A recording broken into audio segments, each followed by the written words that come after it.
Welcome back to the Extra Rep Podcast, guys. I'm Josh. I'm Liam. So today is going to be talking all about the role of pre, intra, and post-workout nutrition. So think that window 2 to 3 hours before, 2 to 3 hours after, a good probably 6 hour window around when you're going to train. We're going to talk about how to optimize this basically as much as possible. So we're obviously going to talk about the role of the pre-post-workout nutrition. We'll explain briefly the anabolic window. Is it a myth? Is it something you need? We'll obviously talk about what happens if you are training fasted or if you skip a meal for whatever reason. We want to talk more about the best foods for pre-post workout, easily digested, things like that. And then we're obviously going to talk a little bit about supplementation at the end, and if there's any little tips and tricks that we can give you around that window to, I guess, give you the best result possible. So Liam, first place to start is always, when we're talking about pre-workout nutrition, why is it so important before we train? We need fuel to train. It's as simple as that. And look, yes, you can have a really heavy carb meal the night before, but that can impact other things like sleep. But we want to make sure we've got fuel in our system because we're going to be driving performance. When we're looking for muscle growth, we're looking to actually progressively overload. So go a little bit heavier than your previous lift in the gym. So that will require performance, energy, the mental state, the focus, everything that you need, because when you're pushing those numbers, it requires something from you. And that could be as you've heard of, like your soul. Like sometimes some sets just take your soul if you're going for a back squat PB, but at the same time, it's going to require a lot of nutrients. Yeah, and I think if you're going to come in under recovered to a session and you're training hard, you will really notice a difference. I've got so many clients who come to me and go, oh, geez, I'm just not feeling it today. And it's generally the first question I'll ask, aside from their sleep, is, okay, did you have anything before you came? And most of the time the answer is like, oh, I've actually eaten nothing, or I had like a glass of water, or, I've had half an apple or something like that. So it is something that, is really important. So for most of my clients, I'll say if you can get 50 grams of carbs in pre-workout, 30 to 50 grams, depending on how many calories they have throughout the day, of course, as well, and when they're training, I find that's a really, really good place to start, especially when we're talking pre-workout nutrition. Yep. It's just really important in general, just nutrition around the workout. I think that should be the most important time of nutrition a day, pre and post. Just make sure you've got food around the session. Yeah, I think around the session, and you think about what you're doing, it's like, you're really, you're almost emptying, everything out of the tank when you're doing this sort of stuff. So I think the more glycogen you have, obviously we use glycogen as ATP when we're going to push heavy sets in the gym. So it makes sense. The more you have in there, of course there's going to be a limit, but generally speaking, if you have enough, that's going to get you through that workout. Whereas if you're relying on potentially yesterday's dinner, yes, you may get away with it from time to time, of course, but when we're looking at optimal performance, it really is, almost essential to have that sort of thing as well. Intra-workout, what would you say, would you say it's actually important for someone? Because I find, for example, a beginner, I wouldn't bother with intra-workout nutrition, but as you become more advanced, I find it just becomes that little bit more important. Well, I'll just touch quickly on what you mentioned before. For those people at home that don't know, ATP converts to energy. So ATP just means the more ATP we have, the more energy we have. That's what Josh meant by the glucose converting into ATP. But in terms of intra-workout, the only time I see it actually really important is if someone's actually on a cut and their workouts and performance is starting to suffer. That's the only time I actually ever see it really necessary. Unless someone is really trying to go on a bulk, which again, we can touch on that. I'm not a big fan of bulking. But if someone's really trying to push calories and they find it hard to eat, then liquid carbohydrates in the middle of a session can really help. Yeah, I think around your training window, like you said, if you're on a cut, you're obviously going to have less calories to play with. Yeah. And obviously something, we'll talk about supplements, but we know that caffeine, electrolytes, those two are probably going to be your two big ones, pre and during training, to get you, that extra bit, especially like I said, if you're deep in a diet, you don't have, I guess, much to play with in terms of the calorie content. You're starting to fatigue, you're starting to feel the effects, doubling up your caffeine over those last 2 weeks of your cut or something could probably be a really useful strategy. And again, making sure the electrolytes are there. But then, like you said, on the flip side, bulking, it's really easy to, just add more carb powders, add more shakes, add more electrolytes into that. You know, I've seen people who probably have 150 grams of carbs like in their intra-workout shake. Which, is it needed? Probably not. Depends on your situation. But it is a really easy way to get those carbs in. And I think, like, let's say if we're splitting this up, say if we're having 150 grams of carbs intra-workout or 150 grams of carbs late at night, obviously let's equate the calories.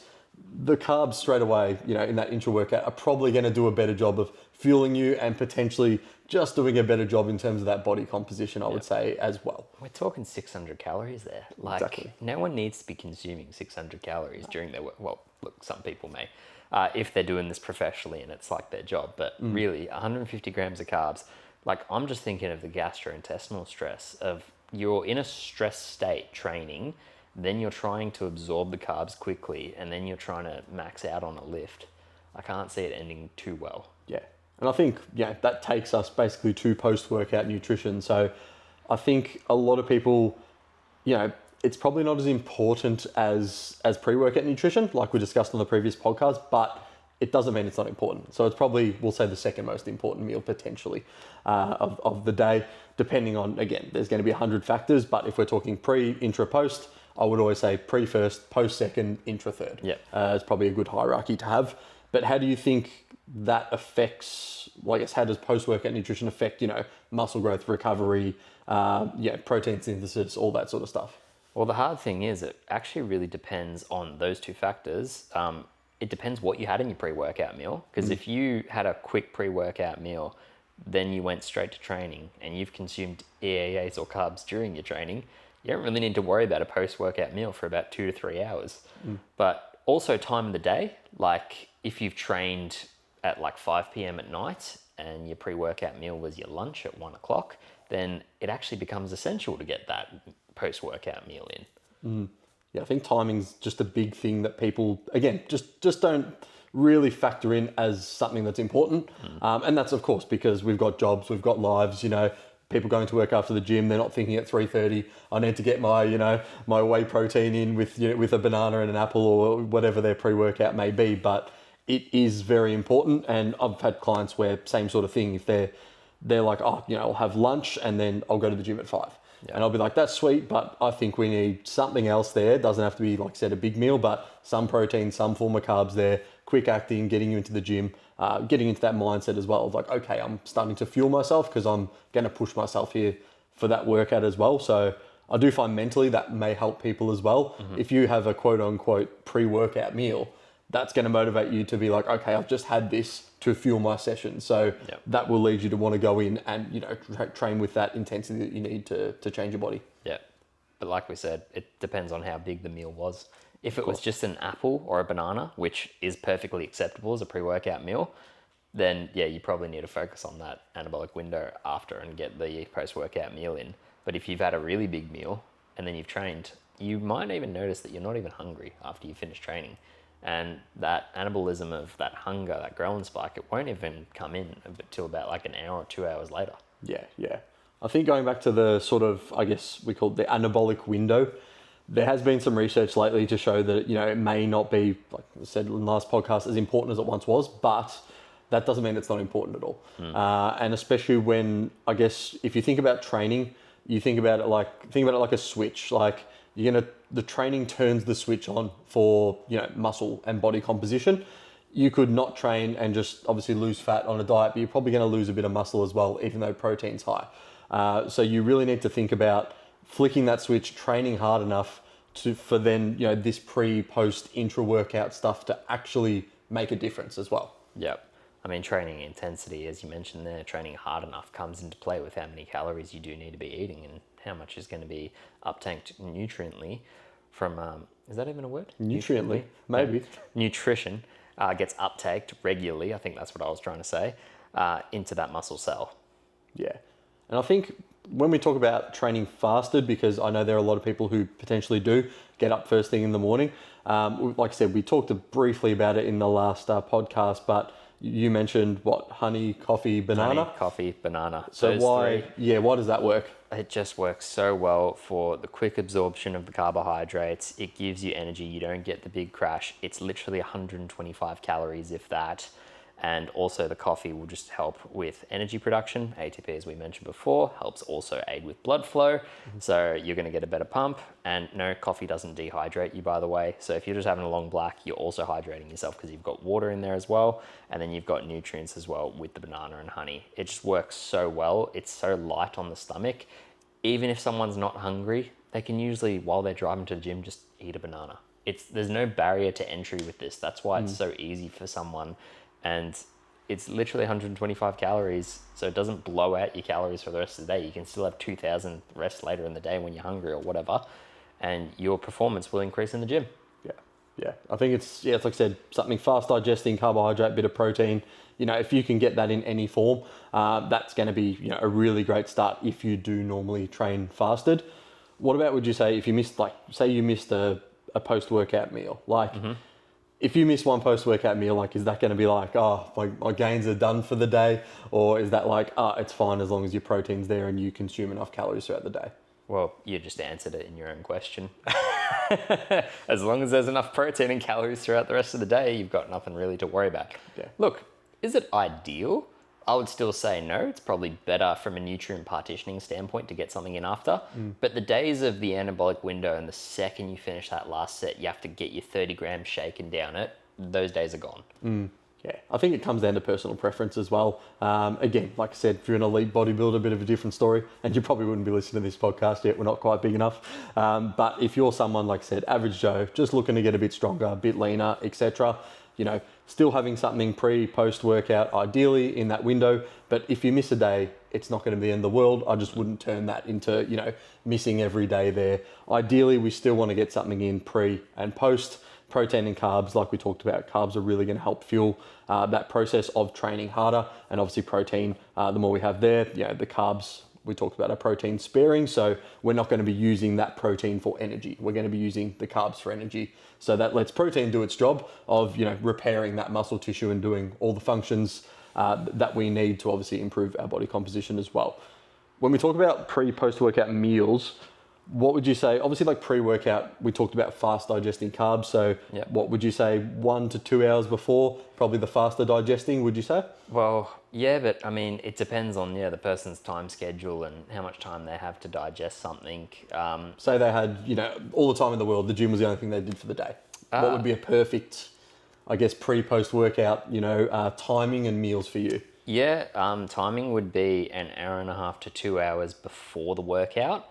That includes the caffeine and everything as well, just to let everything digest, settle, get into the stream, because then you do your workout for an hour. You've given your digestion about a 3 to 4 hour break there. Then your nutrient partitioning, because you'll be super insulin sensitive after the training, and also you've already metabolized all the food that you've eaten. So there, after about 4 hours. So let's just say, for example, you ate food at 8:30 in the morning. Then you trained at about 10:30 or 10:15, and you train for an hour and 15. You get home, it's been 3 hours, and it's 11:30 to 12. That'd be the perfect window to eat your next meal. Yeah, I think that's pretty fair. Yeah. I guess the only thing I would really change, again, it's going to depend. In a perfect world, I'd probably at least 90 minutes. Yeah. And I would also preferably for me to have my caffeine probably at least half an hour before, half an hour to 45. The one thing I do find with a lot of people is they will have their caffeine or pre-workout as they're starting their first set at the gym. And I find obviously the effects are probably going to kick more in towards the end of your workout, which again, placebo as well, but can be obviously useful to finish your workout. But I'd much prefer my caffeine when I'm starting with generally the hardest or heaviest exercise of the workout and have it all working in the right way. So that's the only thing I would really change there. In terms of food, again, it comes back to you and what you can digest. So for me, I can probably have rice 90 minutes before and be no problem. For someone else, they might just feel heavy and sluggish trying to do their sets if they had the same amount of rice I had. So it's just about finding what works for you at the end of the day. And like I said, getting, fats we sort of haven't talked about, but ideally, just because fats slow digestion, we want to keep them more away from that sort of post workout window if possible. Interesting. Yeah. Don't agree with me? No. Why is that? I consume 4 whole eggs every single morning before my training sessions, and I perform elite. I think one thing I will mention is potentially having some fats pre-workout as well, because that is then going to obviously digest a bit slower and probably help you with a bit more fuel. But post-workout, I do like to keep fats probably 10 grams absolute max. I mean, because of that insulin spike yeah, as well. Post-workout, they don't serve that much of a role. Like if you're doing a protein shake, like protein and fats, and carbohydrates is all that you really need. And this is, again, guys, we're talking about like, to get this extra 2% of result here. Like we're not talking about, if we limit fats, that's all of a sudden going to be the game changer and you're going to start, piling on muscle and changing your body composition. Fats play a huge hormonal role in the body, and then also from a satiation standpoint. So, I'm someone who has a big enough appetite as it is, so I find eating them in the morning just really helps me. Yeah. But it depends on the source as well. I'm eating rich omega-3 vitamin-rich fats from an egg yolk, compared to peanut butter. Yeah, exactly. So they will have different responses in the body. Yeah. And I do eat them with high fiber rolls, so it slows down the digestion there as well. And yeah. Like for example, my breakfast, guys, and it's normally, it tends to be almost a pre-workout meal, is normally half a tub of like the YoPro. I'll put some honey in there, some organic honey. I'll whack some chia seeds in there just for some fiber. And then it'll be some sort of, like cereal or grain or something, without a crazy amount. Again, if I have, for example, like too much, just right cereal or whatever cereal I decide to pick, same thing, digestion, upset, etc., can lead you to feel really sluggish. So I try and make sure that I'm not eating and then training straight away, leaving that, probably 90 minutes at least window. And that's where I sort of, I guess, feel and perform my best there. Post-workout will normally always just be like, your standard chicken, rice and veg really. I'll normally have that, an hour or two after. Or if I can't with clients, it'll literally just be a shake and a banana or something like that. Yeah. Potentially even some Allen snakes if I can get away with throwing one or two in, because I know that if I'm ever going to have one, a lolly, that's going to be the best time to have it, which is going to have the least effect, and when you're very insulin sensitive as well. Exactly, and it's the best time to have it. I mean, there is this whole thing around antioxidants around post-workout. Don't consume them. Have you heard of that? Yeah. I honestly think it's bullshit. I don't think it's going to inhibit mTOR or your muscle growth or anything like that at all. I mean, for example, I consume 100 grams of frozen blueberries in a smoothie after my workout, and I have done that for like 5 years straight, and I've only seen results. I haven't seen an inhibition of results. Yeah, it's so hard with, people will do one specific study on one specific food, 10 people, and then be like, oh, this must be bad. So it's just one of those things where you do have to do your own research in terms of almost using yourself as a guinea pig. Do these carbs affect me? Did I enjoy this protein? Did it make me feel bloated? All these little things, I guess they're almost like little check engine signs that your body's telling you, like, I didn't agree with that. Maybe don't do that all the time, Yeah. I mean, that's a really good point to touch on, because there are so much, bullshit, to give it a thing. But I mean, the reason it stands as bullshit is because it's probably worked for someone and then it didn't work for someone else. So then someone labeled it as bullshit. But then at the same time, you try something that, this high reputable scientist, PhD dude said that in this study that this tricep extension didn't grow your long head, but then you do overhead tricep extensions and you're like, holy shit, my triceps are blowing up. Same thing with certain foods. And it's just like, okay, well, who do you believe at the end of the day? It's like, yes, you should always use yourself as a guinea pig. You may respond completely different to what the science and opinion of others is out there. Yeah, I think that's a really good, we're going into like supplementation now, but that's one thing that, and even when we talk about supplements now, it's that same sort of thing of, some are probably going to work better for others. Again, it probably goes back to your blood work more than anything. So if you guys aren't sure on like, what supplements do I need to fill these gaps or do this or do that, I strongly recommend contacting Liam, because he's going to be able to look at your blood work, and then you're not going to be waste $500 down the toilet just trying to buy every supplement under the sun because someone on TikTok's recommended it and his biceps have doubled in 12 weeks, which we all know he's just on gear. But they will try and market something to be like, this is the magic formula, and as soon as someone does that, they're talking shit. Well, I can give you a perfect example of that one. So the presentation that I did this Monday with the coach there was this guy there, I forgot his name, but he was like a new coach coming on board. This dude was 100 kilos, had like jacked arms, all this stuff. And he mentioned one of the stories that I mentioned about, because he saw a GP, got his blood work done, and pretty much everything that I said sort of was the reverse of the information that he got sent. And intuitively, he kind of knew it was wrong, that what he was getting told. But, it was his creatine kinase levels because he was taking creatine and his stomach was upset from it. And he's like, the doctor's like, no, your kidneys are messed up. You can't be taking this and all this stuff. And, all he had to do was switch from creatine monohydrate to creatine HCl pure. And then he's like, oh, my guts are fine now. And he's like, wait, I thought my kidneys were messed up this whole time. I'm like, bro, you're 100 kilos with lean muscle mass. Yeah, your stores are going to be high. It doesn't mean your kidneys are damaged. Yeah, the doctor told me that once too, and they said, yeah, we need to get tested. And I was like, no, I'm just on creatine, and I consume a lot of protein. Yeah. It was freaking out. Yeah. And so anyway, I messaged Andy, and Andy was like, nah, bro, you're fine. He's like, what are your levels? And I told him, he's like, you're fine, man. It's literally because you weight train, and he must see nobody who weight trains consistently. So yeah, that's one thing that and again, that will go back to pre, intra, post creatine monohydrate, ideally 5 grams a day every day. Would you find there's a time where, I know there's a lot of nuance now to people like, oh, I'll take it pre-workout, I'll take it immediately post-workout, so I'll take it during. I've got 2 stances on this. My method of coffee, honey, all that stuff before the workout, if you do add 5 grams of creatine to that coffee, it does show to have benefits. But I've also seen the reverse, and this is one that I do because I've trained fed, actually having creatine just in my shake, my post-workout smoothie. I've seen that there is a bit better absorption when you have it post-workout. Yeah, it's interesting because I have it post-workout just because I slam it in my shake.